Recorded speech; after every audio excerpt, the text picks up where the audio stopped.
Hi കൂട്ടുകാരെ, ജാനി നേനു വ്ളോഗ്സിൻ്റെ പുതിയൊരു വീഡിയോയിലേക്ക് എല്ലാവർക്കും സ്വാഗതം. വാഴയുടെ ഹൃദയം എന്നറിയപ്പെടുന്നതും വാഴപ്പഴത്തേക്കാൾ ആരോഗ്യ ഗുണങ്ങളുമുള്ള വാഴക്കൂമ്പ് കൊണ്ടുള്ള തോരൻ തയ്യാറാക്കാം. വാഴക്കൂമ്പെടുത്ത് നന്നായി കഴുകി വൃത്തിയാക്കി ഇതേപോലെ കൊത്തി അരിഞ്ഞെടുക്കണം.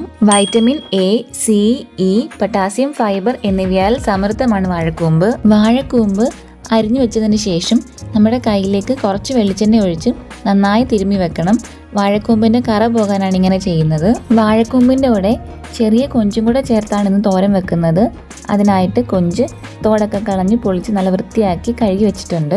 ഇനി തോരനായിട്ടുള്ള അരപ്പ് തയ്യാറാക്കാം. അതിനായിട്ട് മിക്സിയുടെ ചെറിയ ജാറിലേക്ക് 1 കപ്പ് തേങ്ങ എടുത്തിട്ടുണ്ട്, 1 തണ്ട് കറിവേപ്പില, 2 പച്ചമുളക്, ഒരു ചെറിയ കഷ്ണം ഇഞ്ചി, 2-3 ചുവന്നുള്ളി, 3-4 അല്ലി വെളുത്തുള്ളി, 1/2 ടീസ്പൂൺ മഞ്ഞൾപ്പൊടി, 1/2 ടീസ്പൂൺ പെരുംജീരകം, 1/4 ടീസ്പൂൺ നല്ല ജീരകം, 1/2 ടീസ്പൂൺ കുരുമുളകും കൂടെ ചേർത്ത് നന്നായി ചതച്ചെടുക്കണം. പോഷക ഗുണങ്ങളാൽ സമ്പന്നമായതിനാൽ ഇതൊരു സൂപ്പർ ഫുഡാണ്. കൂടാതെ രോഗപ്രതിരോധത്തിനും ഉത്തമമാണ് വാഴക്കൂമ്പ്. വാഴക്കൂമ്പ് പാകം ചെയ്ത് തൈരിനൊപ്പം ചേർത്ത് കഴിക്കുന്നത് ആർത്തവ സമയത്തുണ്ടാകുന്ന വേദന അകറ്റാൻ സഹായിക്കും. തോരൻ്റെ അരപ്പിവിടെ റെഡി ആയിട്ടുണ്ട്. ഇനി തോരൻ തയ്യാറാക്കാനായിട്ട് ഒരു ചട്ടി അടുപ്പത്ത് വെക്കാം. അതിലേക്ക് 2 ടേബിൾ സ്പൂൺ എണ്ണ ഒഴിച്ചു കൊടുക്കാം. എണ്ണ ചൂടാകുമ്പം 1/2 ടീസ്പൂൺ കടുക് ചേർത്ത് കൊടുക്കാം. കടുക് നന്നായി പൊട്ടിയതിന് ശേഷം അതിലേക്ക് ഒരു സവാള ചെറുതായിട്ട് അരിഞ്ഞത് ചേർത്ത് കൊടുക്കാം. ഇനി ഇതിലേക്ക് 1 തണ്ട് കറിവേപ്പിലയും ആവശ്യത്തിനുള്ള ഉപ്പും കൂടെ ചേർത്ത് ഒന്ന് വഴറ്റിയെടുക്കാം. രക്തത്തിൽ അടങ്ങിയിരിക്കുന്ന അധിക പഞ്ചസാരയെ നീക്കം ചെയ്യാൻ സഹായിക്കുന്നത് കൊണ്ട് തന്നെ പ്രമേഹ രോഗം നിയന്ത്രിക്കാൻ വളരെ നല്ലൊരു മാർഗമാണ് വാഴക്കൂമ്പ് ഭക്ഷണക്രമത്തിൽ ഉൾപ്പെടുത്തുക എന്നത്. സവാള നന്നായി വാടിയതിന് ശേഷം അതിൻ്റെ മുകളിലേക്ക് നമ്മൾ കഴുകി വൃത്തിയാക്കി വെച്ചേക്കുന്ന കൊഞ്ച് ചേർത്ത് കൊടുക്കാം. അതിൻ്റെ കൂടെ തന്നെ 1/2 ടീസ്പൂൺ മഞ്ഞൾപ്പൊടിയും 1/4 ടീസ്പൂൺ മുളക് പൊടിയും കൂടെ ചേർത്ത് നന്നായി ഇളക്കി യോജിപ്പിച്ചെടുക്കാം. മാനസികാരോഗ്യത്തിന് വളരെ ഫലപ്രദമായ ഒരു ഔഷധമാണിത്. പിരിമുറുക്കം അകറ്റാൻ സഹായിക്കുന്നു. അതുപോലെ തന്നെ അകാല വാർദ്ധക്യത്തെ തടയുകയും ചെയ്യുന്നു. ഇനി ഇതിൻ്റെ മുകളിലേക്ക് അരിഞ്ഞു വെച്ചിരിക്കുന്ന വാഴക്കൂമ്പ് ചേർത്ത് കൊടുക്കാം. അതിൻ്റെ കൂടെ തന്നെ 1/2 ഗ്ലാസ് വെള്ളം കൂടെ ഒഴിച്ച് ഏകദേശം 15 മിനിറ്റ് അടച്ചു വെച്ച് വേവിച്ചെടുക്കാം.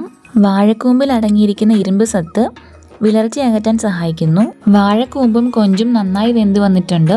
ഇനി അതിലേക്ക് അരപ്പ് ചേർത്ത് കൊടുക്കാം.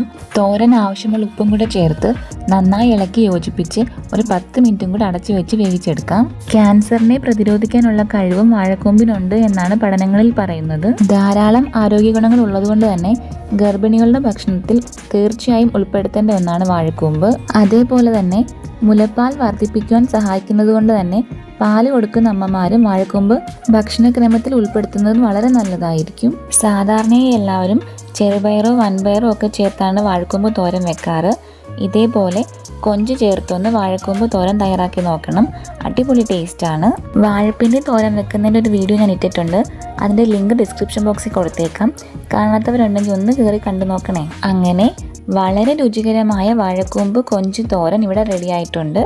എല്ലാവർക്കും ഇഷ്ടമായെന്ന് വിശ്വസിക്കുന്നു. ഇഷ്ടപ്പെട്ടാൽ എൻ്റെ ഈ ചാനൽ ലൈക്ക് ചെയ്യാനും ഷെയർ ചെയ്യാനും കമൻറ്റ് ചെയ്യാനും സബ്സ്ക്രൈബ് ചെയ്യാനും മറക്കരുതേ. ഇനി മറ്റൊരു വീഡിയോയുമായി വീണ്ടും കാണാം. അതുവരേക്കും bye. Thank you for watching.